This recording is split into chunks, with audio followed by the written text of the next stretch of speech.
Back in January this year, Facebook put out a ban on all private person-to-person gun sales. So are they still happening? Yep. In fact, I went undercover on Facebook for 3 months after this new policy took effect and found out exactly how easy it still is to buy a weapon.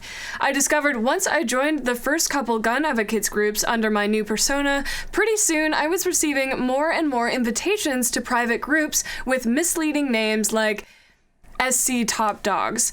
It was surprising to see how diverse the weaponry sold really was, and what I found was everything from shotguns to assault-style weapons.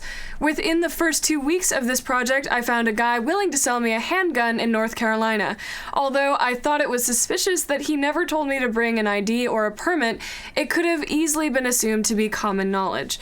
Despite the fact the sale of a pistol in North Carolina requires either a concealed handgun permit or pistol purchase permit, gun laws in the US vary from state to state.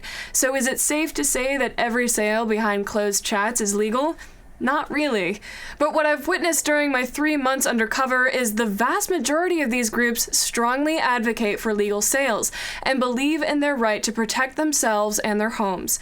Half of them don't allow sales at all, but provide hunting forums or warnings about bad gun salesmen in their local community. But for the other percentage of people looking to illegally buy a weapon, the major problem about Facebook's policy is their lack of ability to enforce it. They can't access these secret groups or messenger chats unless they're reported by a user. Even if a conversation in Facebook's Messenger app is reported, the New York Times reports that the company doesn't scan the chats for information. In an article from Quartz, they revealed how big of a problem this can get. They reported that there's in fact a huge marketplace for illicit weapons in North and Middle East Africa on Facebook, specifically in Libya.